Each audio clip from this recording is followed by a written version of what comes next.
अस्सलाम वालेकुम स्टूडेंट्स, उम्मीद करता हूँ आप खैरियत से होंगे। जी स्टूडेंट्स, जो आपकी फ़िज़िक्स की पेयरिंग स्कीम है बेटा, इसके मुताबिक आपका जो लॉन्ग क्वेश्चन है, क्वेश्चन नंबर 5 जो होगा, के लिए यानी पहले लॉन्ग क्वेश्चन 3 लॉन्ग क्वेश्चन होंगे ना? क्वेश्चन नंबर 5, 6, 7 और ए बी पार्ट होंगे। तो अगर आपने पहला लॉन्ग क्वेश्चन अटेम्प्ट करना है, तो आपको पहले 3 के लॉन्ग करने पड़ेंगे। तो बेटा हमने यही एक तरतीब शुरू की हुई थी वन शॉट वीडियो की। तो जो चैप्टर 3 है, इससे ज़्यादा चांसेस हैं हमारे लॉन्ग क्वेश्चन आने के थ्योरी के, ठीक है? तो थ्योरी के जो चैप्टर 3 के हमारे पास लॉन्ग क्वेश्चन टोटल जो इम्पोर्टेंट लॉन्ग क्वेश्चन बन रहे थे 5 बन रहे थे, तो वो हमने कर लिए थे। आज हम 3.9 और इससे आगे जो लॉन्ग बन रहे हैं, वो करेंगे वीडियो में। बेटा इस वीडियो को पूरा देखिएगा, आपके ये लॉन्ग जो हैं वो तैयार हो जाएँगे, ठीक है? तो इस तरह अगर किसी ने पहली वीडियो नहीं देखी, पहले कमेंट में मैं उस वीडियो का लिंक भी दे दूँगा। तो अगर आप वो वीडियो और ये वीडियो कर लेते हैं, तो इसका मतलब है आपका चैप्टर 3 के जो भी लॉन्ग आने हैं वो आपके क्लियर हो जाएँगे और आपको सुनने से याद और तैयार भी हो जाएँगे। वीडियो को बेटा लाइक कर दें, चैनल को भी सब्सक्राइब कर दें ताकि इसी तरह की वीडियोज़ आपको मिलती रहें। चलें जी शुरू करते हैं। जी, तो बेटा इस चैप्टर का हमारा जो 4th लॉन्ग क्वेश्चन है चैप्टर 3 का फिज़िक्स क्लास 9th में, तो वो चैप्टर जो टॉपिक है वो नाम है मोमेंटम एंड इम्पल्स। आपने ना मोमेंटम को पहले समझे, मोमेंटम क्या होता है। बेटा आप सोचें कि एक साइकिल और एक बस सेम स्पीड पे मूव कर रही हैं, दोनों की स्पीड सेम है। अब किसको अचानक से रोकना आसान होगा? तो आप फ़ौरन कहेंगे जी जी बस साइकिल है ना, साइकिल को रोकना आसान होगा क्योंकि उसका मास कम था। हम कहते हैं कि जी ठीक है, दोनों की अगर स्पीड बहुत ज़्यादा तेज़ थी तो फिर तो दोनों को भी रोकना क्या था, मुश्किल हो जाएगा। अचानक से रोकना मुश्किल हो जाएगा। वैसे तो रोक सकते हैं, लेकिन हम कहें कि सडन अचानक से ब्रेक लगा दें तो वो पॉसिबल नहीं होगा। अब देखिए ना, जब वो मूव कर रहा था तो उसके अंदर क्वांटिटी ऑफ मोशन थी। क्वांटिटी ऑफ मोशन थी ना, वो जो क्वांटिटी ऑफ मोशन है ना, इस क्वांटिटी ऑफ मोशन को हम मोमेंटम कहते हैं। लेकिन साथ के साथ क्वांटिटी ऑफ मोशन का होना और क्वांटिटी ऑफ मास का भी होना। अब देखो ना, अब हम कह रहे थे कि जी मास जो सा है बस का ज़्यादा है और साइकिल का क्या है, कम है। तो इसका मतलब है जिसका अगर मास ज़्यादा है तो उसका मोमेंटम क्या होगा, ज़्यादा होगा। हम मोमेंटम की डेफिनेशन पता क्या कह रहे हैं? हम कह रहे हैं कि quantity of motion and its mass, या हम कह सकते हैं कि मास को और जो मोशन है, इन दोनों को आपस में मल्टीप्लाई कर दें तो जो वैल्यू आएगी ना, वो मोमेंटम कहलाएगी। तो हम कह सकते हैं मोमेंटम एक्चुअल में क्या है? मूविंग बॉडी मतलब motion is a product of mass and its velocity.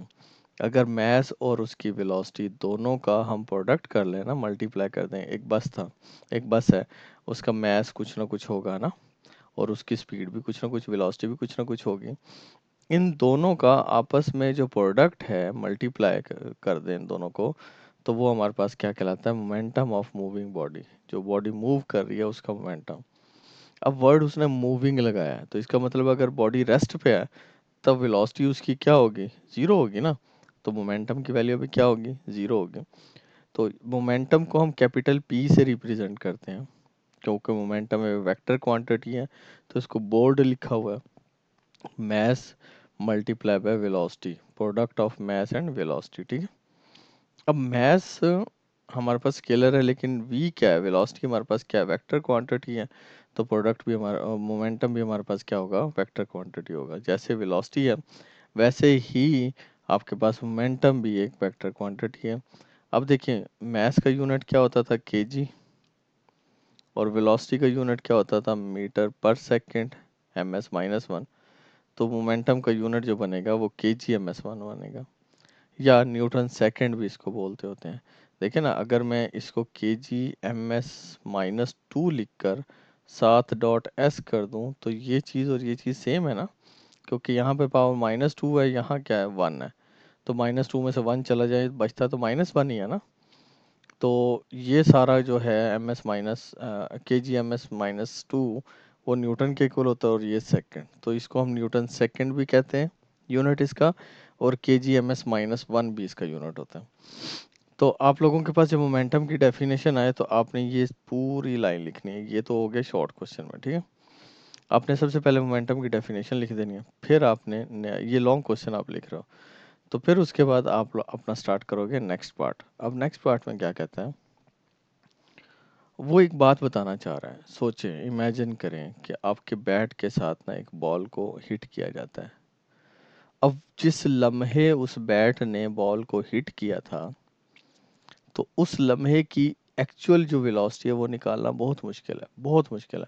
अब सोचें बैट ने बॉल को हिट किया, उस लम्हे पे जहाँ पर हिट हो रहा है वहाँ पे हम बॉल की वेलोसिटी या बैट की वेलोसिटी निकालें, पॉसिबल है? मुश्किल है।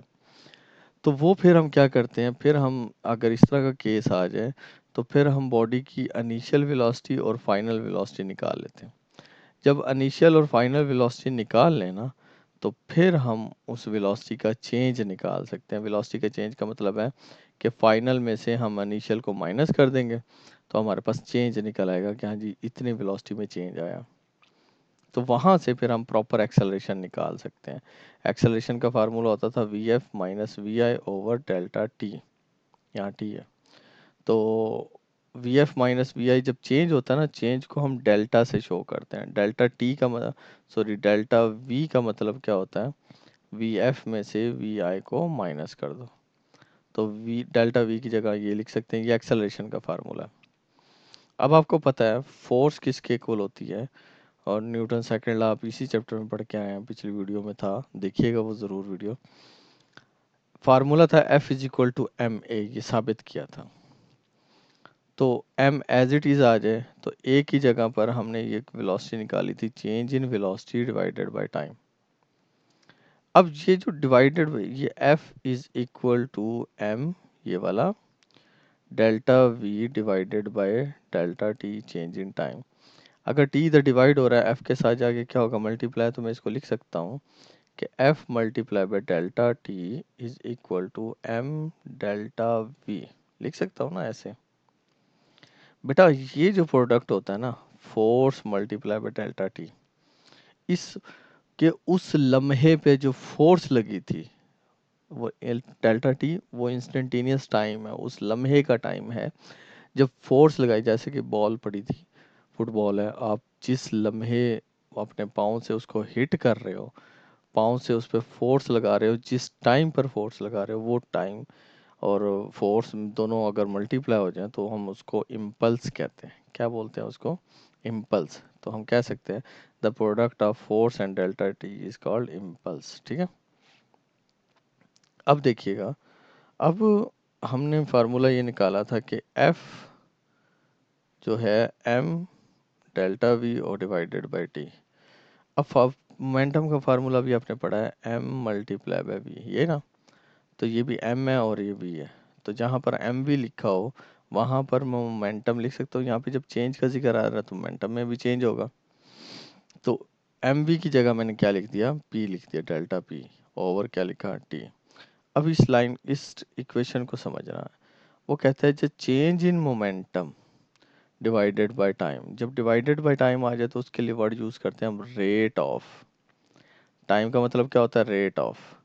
और ऊपर क्या था, डेल्टा पी, डेल्टा पी का मतलब है change, rate of change of momentum. Change of P का मतलब क्या हो गया आपके पास, मोमेंटम, ऐसे है ना। तो rate of change of momentum equal होता है फोर्स के, वो फोर्स जो उस पर लगाई गई है। ये चीज़ साबित हमने करनी थी कि जो delta rate of change of momentum of a body is equal to force acting on it, ठीक है। अब ये लॉन्ग क्वेश्चन आपने लिखना कैसे है, तो सबसे पहले आप लोग मोमेंटम की डेफिनेशन लिखेंगे, ये वाली आपको मार्क करवाइए, ये लिख लोगे। उसके बाद ये पैराग्राफ बताओगे। इस पैराग्राफ में बताया गया कि जब बॉल को हिट किया गया बैट के साथ, तो उस लम्हे पर स्टार्ट के अंदर जो टाइम इंटरवल है उस पर जो वेलोसिटी है ना, वो बड़ा मुश्किल हो जाता है एग्जैक्ट मैग्नीट्यूड ऑफ फोर्स निकालना। तो फिर हम इनिशियल वेलोसिटी और फाइनल वेलोसिटी निकाल के फिर हम ये वाली फोर्स निकालते होते हैं, ठीक है ना। ये वाली फोर्स, बात क्लियर होगी। तो ये पैराग्राफ लिख के आपने ये पूरा पेज फिर इसी तरह एज इट इज़ लिखते जाना है, ठीक है। तो उसमें सारी चार बातें, हर इक्वेशन के बाद उसको एक्सप्लेन किया जा रहा है। कि जहाँ यहाँ पे देखिए ये इक्वेशन थी, यहाँ बता दें कि F and delta T can not be exactly known but their product which is equal to the change in momentum. Change in momentum क्या था, एम वी क्या होता है मोमेंटम, साथ एफ लग गया तो final momentum minus initial momentum can be calculate. तो हम फाइनल और इनिशियल निकाल सकते हैं लेकिन एग्जैक्ट उस टाइम नहीं निकाल सकते।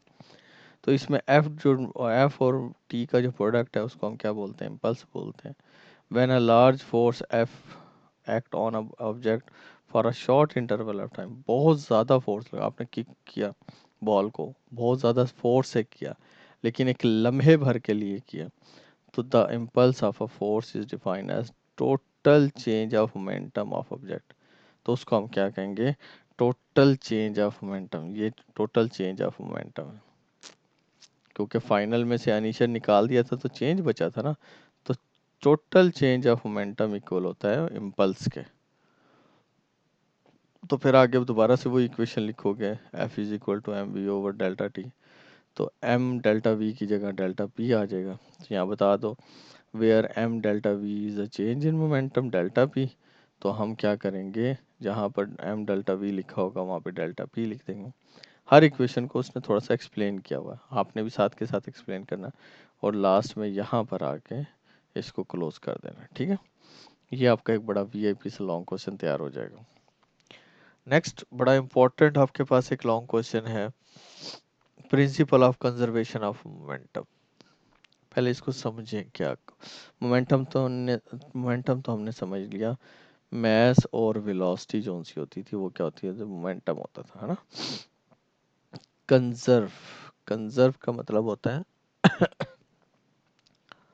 अगर दो या दो से ज्यादा बॉल्स है ना,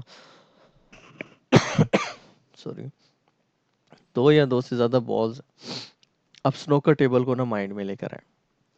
अब स्नोकर टेबल के गिर्द एक बाउंड्री बनी होती है, उसके अंदर एक पर्दा वो टेबल सा होता है, उसके ऊपर बॉल्स मूव कर रही होती हैं, एक दूसरे से टकरा रही होती हैं, सारा कुछ कर रहे होते हैं ना हम लोग।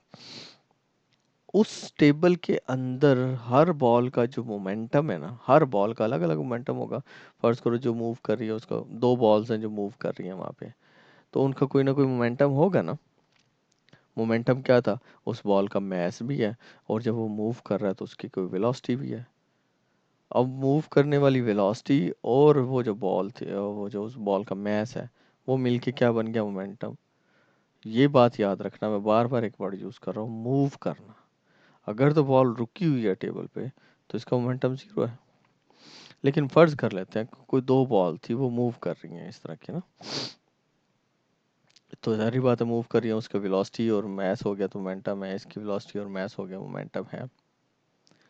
कंजर्व का मतलब होता है कि मोमेंटम का सेम रहना, टोटल मोमेंटम का, पूरे सिस्टम के मोमेंटम का। वो जो टेबल के ऊपर वो बॉल्स मूव कर रही थी ना, वो पूरा सिस्टम है।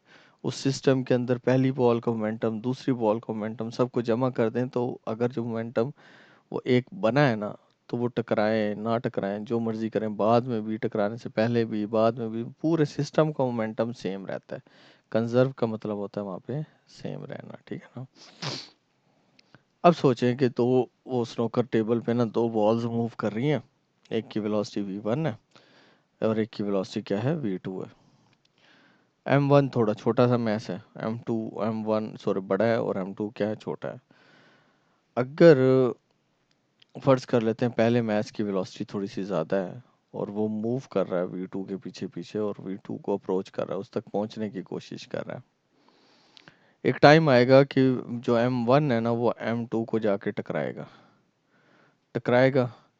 f1 ने फोर्स लगाई इधर, दूसरी जो आगे वाली बॉल थी वो अपोजिट साइड पे, न्यूटन थर्ड लॉ की वजह से अपोजिट साइड पे फोर्स लगाएगी। लेकिन टकराने के बाद ना इन दोनों की थोड़ी सी वेलोसिटीज चेंज हो जाएंगी। इसकी वेलोसिटी फर्ज करो पहले 5 थी, इसकी 4 थी, तो जब टकराने के बाद अब इसकी 4 हो जाएगी और इसकी क्या हो जाएगी, 5 हो जाएगी। अब वेलोसिटीज क्या हो गई, चेंज हो गई। तो पहले अगर v1 का हुआ था तो अब v1 प्राइम कह देते हैं, क्योंकि चेंज हो गई ना। पहले यहाँ पर 5 थी, अब क्या होगी, यहाँ पे 4 होगी। तो वेलोसिटियों को नाम हमने डिफरेंट दे दिया, पहले का v1 दिया, दूसरे का v1 प्राइम दे दिया। सेम ना होने की बस निशानी होती है कि वो प्राइम का नाम वो वर्ड यूज़ करते हैं हम लोग।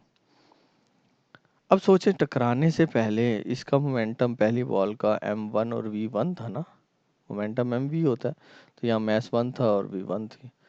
और टकराने से सॉरी, और दूसरे का क्या था, m2 और v2 था। ये टोटल मोमेंटम है, ये टकराने से पहले की बात हो रही है। और टकराने के बाद क्या होगा, अब मैस है इसका m1 ये वाली बॉल का, और वेलोसिटी है v1 प्राइम, और दोनों का टोटल करेंगे तो m2 और v2 प्राइम, ऐसे है ना। ये टकराने से पहले टोटल सिस्टम का मोमेंटम, ये टकराने के बाद टोटल सिस्टम का मोमेंटम। अब कंजर्व का मतलब क्या होता है, ये दोनों का सेम होना, तो दरमियान में क्या लग जाएगा, इक्वल का साइन लग जाएगा। तो हम कहेंगे कि टकराने से पहले का जो मोमेंटम है पूरे सिस्टम का, प्लस करने का मतलब पूरे सिस्टम का मोमेंटम, और टकराने के बाद का जो मोमेंटम है वो आपस में क्या रहेगा, इक्वल रहेगा। ये साबित किया था, ठीक है। तो ये आप लोगों ने ये पहला केस है, एक मैं पढ़ता भी हूँ साथ के साथ देखना। A collection of object is known as system. देखो, एक वो टेबल है ना, वो टेबल के ऊपर जितने भी ऑब्जेक्ट्स मौजूद थे वो सारा वो पूरा टेबल एक सिस्टम है। अब सोच, एक वर्ड यूज होगा यहाँ पे, आइसोलेटेड सिस्टम। आइसोलेटेड सिस्टम ऐसा सिस्टम होता है जिसके ऊपर कोई बैरूनी ताकत ना लग रही हो, कोई एक्सटर्नल फोर्स ना लग रही हो, ठीक है। ऐसा सिस्टम जिस पर कोई भी एक्सटर्नल फोर्स ना लगे उसको बोलते हैं हम आइसोलेटेड सिस्टम, ठीक है। उसने लिखा है if no external force act on a body of an object of a system, तो वो सिस्टम क्या कहलाता है, आइसोलेटेड। अब फर्ज करते हैं कि दो बॉल्स हैं, एक बॉल का मैस m1 है, दूसरी का m2 है। सपोज कर लेते हैं कि जो बॉल है ना मूव कर रही है, तो पहले की वेलोसिटी v1 है और दूसरे की वेलोसिटी क्या है, v2 है, और दोनों स्ट्रेट लाइन में मूव कर रही हैं, सेम डायरेक्शन है दोनों की। अगर v1 थोड़ा सा ज़्यादा हो और v2 थोड़ा कम हो, तो जाहिर बात है बॉल विल कोलाइड, वो आपस में टकराएंगी। If their velocities becomes v1 prime और v2 प्राइम, ठीक है। पहले टकराने से पहले तो v1 और v2 थी ना, अब टकराने के बाद चेंज हुई तो वेलोसिटी v1 और v1 प्राइम और v2 प्राइम हो गए। तो total momentum before the collision, टकराने से पहले का मोमेंटम पूरे सिस्टम का, तो पहली बॉल का मोमेंटम और दूसरी बॉल के मोमेंटम को ऐड कर देंगे, और कोलिजन के बाद after collision v1 prime plus v2 prime हो जाएगा।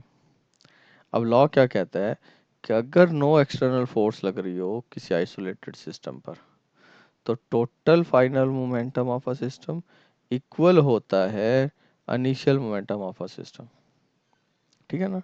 टोटल इनिशियल मोमेंटम, तो आप लोगों ने इसको फिर ऐसे लिखकर ये इक्वेशन लिख देनी है, ठीक है।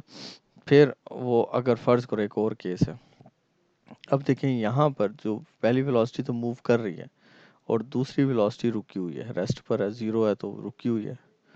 अब पहली वाली बॉल आके टकराती है दूसरी रेड वाली को, तो वैसे तो एक लम्हे भर के लिए न्यूटन थर्ड लॉ वाला अप्लाई होगा। अब पहली बॉल रुक जाएगी और दूसरी बॉल क्या करना शुरू करेगी, मूव करना शुरू करेगी।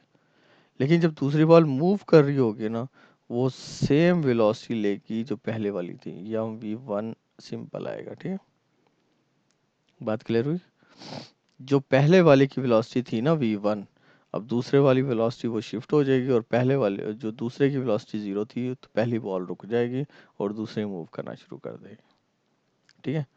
अब यहाँ पर इसको इसी ने एक्सप्लेन किया हुआ है, if there is collision of two balls, there is transfer of momentum from one ball to another, the ball at rest gain momentum, जो रेस्ट में थी वो मोमेंटम ले लेगी, and start moving whereas the striking ball slow down. If the ball is identical, ball बिल्कुल same है, फर्ज करो एक बॉल अगर 500 ग्राम की थी और दूसरी बॉल भी 500 ग्राम की है, we will observe that there is total transfer momentum. तो क्या होगा, ये अपना मोमेंटम सारा ट्रांसफर कर देगा इसको। The striking ball comes rest, जो टकराने वाली बॉल है वो रुक जाएगी, एंड अंदर ball starting moving with same speed, तो दूसरी बॉल मूव करना शुरू कर देगी उसी स्पीड से जिससे पहली वाली आगे 5 मीटर पर सेकंड की स्पीड से अगर आके ब्लू वाली रेड से टकराई है, तो रेड 5 की स्पीड लेके चल पड़ेगी और ब्लू वहीं पे जीरो पे रुक जाएगी। ये बात कह रहा है। It means that second ball gains momentum, तो अब बॉल ने जो मोमेंटम हासिल किया है ना, वो इक्वल होगा लॉस्ट ऑफ फर्स्ट वन, पहली वाली का, जो उसने पहली वाली ने ज़ाया किया या पहली वाली ने ट्रांसफ़र किया। If the first ball stop after collision, the second ball move with the momentum of a first ball. This suggests that total momentum of two balls after collision remains same total momentum of before collision. देखें, सोचिए इसकी velocity कितनी थी 5, इसकी velocity क्या थी 0। अब इसकी वेलोसिटी होगी 0 और इसकी वेलोसिटी क्या होगी 5। मोमेंटम तो तब भी यही था ना, 0 प्लस 5 5 था, और इसका भी तो 0 प्लस 5 क्या होगा 5। तो मोमेंटम दोनों के टोटल के क्या रहेंगे, सेम रहेंगे। बात क्लियर हुई। इसको हम क्या बोलते हैं, principle of conservation of momentum. ये सिर्फ तब अप्लीकेबल है, ये शॉर्ट क्वेश्चन भी बनता होता है। Principle of conservation of momentum is applicable not only the macro object but also for the micro object. एक तो बड़े ऑब्जेक्ट है ना, ये छोटे ऑब्जेक्ट पर भी अप्लाई हो सकता है, ठीक है, ये लगता होता है। तो ये बड़ा इंपॉर्टेंट सा शॉर्ट क्वेश्चन है, सॉरी लॉन्ग क्वेश्चन है, ये करना है आप लोगों ने। और ये एग्जाम्पल पहले वाली 9th में ये एग्जाम्पल इसी लॉन्ग का हिस्सा होती थी, दूसरा केस होता था। अब ये एग्जाम्पल आप लोगों ने लाजमी करनी है। मैं समझा देता हूँ। फ़र्ज़ करें जो बुलेट का मैस है उसका M1 है और गन का मैस M2 है। तो find the velocity of gun, gun की वेलोसिटी। अगर मैस गन का मैस M2 है तो गन की वेलोसिटी को फ़र्ज़ करो हम V2 कह देते हैं, और बुलेट की वेलोसिटी को हम क्या कहते हैं, V1। तो V2 फाइंड करना है हमने। अब सोचें गन आपके हाथ में, आप फायर करते हो। बुलेट का मैस क्या था, M1 था। बुलेट गन से रिलीज होती है, जैसे गन से रिलीज होती है तो गन झटका लेती है और पीछे की तरफ आती है, वो उसका रिएक्शन होता है। उस वो जो पीछे आना है ना, उसको हम रिकॉइल कहते हैं। क्या बोलते हैं बेटा, रिकॉइल होना। अब सोचें कि जब गन फायर नहीं हुई थी, फायर होने से पहले, जब फायर होने से पहले वेलोसिटी क्या थी, इनिशियल वेलोसिटी जो बुलेट की वेलोसिटी थी वो ज़ीरो थी ना, या V1 जो वेलोसिटी थी वो क्या थी, ज़ीरो। और मोमेंटम गन का हो गया M is equal to P is equal to M V। V अगर ज़ीरो है तो M की कुछ भी वैल्यू हो तो M से ज़ीरो मल्टीप्लाई होगा तो मोमेंटम क्या हो जाएगा, ज़ीरो हो जाएगा ना। तो फायर होने से पहले मोमेंटम का और गन का जो पूरे सिस्टम का जो मोमेंटम है वो ज़ीरो रहेगा, क्योंकि बुलेट का मोमेंटम क्या हुआ, ज़ीरो। तो गन का मोमेंटम भी क्या रहेगा, ज़ीरो रहेगा, क्योंकि गन भी रेस्ट पे है, उसमें भी कोई वेलोसिटी नहीं है। ये फायर होने से पहले की बात कर रहे हैं। लेकिन अगर फायर हो जाता है तो बुलेट मूव करेगी आगे V1 वेलोसिटी के साथ, और गन मूव करेगी पीछे, वो होगी V2, ठीक है। तो फिर देखो, फायर होने से पहले का मोमेंटम क्या था, ज़ीरो। फायर होने के बाद का मोमेंटम, ये बुलेट का मोमेंटम और ये गन का मोमेंटम M1V1। अब मैं ऐसे करता हूँ कि जो M1V1 है ना, ये इस साइड पे प्लस है तो ज़ीरो वाली साइड पर आके क्या हो जाएगा, माइनस का हो जाएगा। V2 निकालना था, V2 को यहीं रखो, M2 V2 के साथ मल्टीप्लाई और दूसरी साइड पे आके डिवाइड हो जाएगा। तो ये वाली वेलोसिटी है, उसको जर्क भी बोलते हैं, रिकॉइल भी बोलते हैं। तो ये वाली वेलोसिटी है V2, नेगेटिव होगी, क्योंकि गन ने पीछे की तरफ आना है ना, तो डायरेक्शन चेंज होगी। तो वेलोसिटी क्या होगी गन की, नेगेटिव होगी, ठीक है। तो इसको negative sign indicate the gun move backward opposite to the bullet. It is because the backward motion of a gun, a shooter gets a jerk on his shoulder। तो ये हमारे पास एक अलग से ये न्यूमेरिकल भी आ सकता है इस दफ़ा आप लोगों का, या इसको लॉन्ग क्वेश्चन में भी पूछा जा सकता है। तो इसको भी आपने साथ के साथ याद करना है। तो इस चैप्टर के बेटा ये हमारे लॉन्ग क्वेश्चन थे टोटल। एक वीडियो हमने पहले बना दी थी, उसमें न्यूटन्स लॉ हमने सारे डिस्कस किए थे, और ये दो लॉन्ग क्वेश्चन मोस्ट इंपॉर्टेंट थे जो आज की वीडियो में डिस्कस किए हैं। ये अच्छे से याद कर लो, इस दफ़ा इंशाल्लाह इंशाल्लाह इनमें से एक लॉन्ग क्वेश्चन लगना ही लगना है। अपना ख्याल रखना, अल्लाह हाफिज़।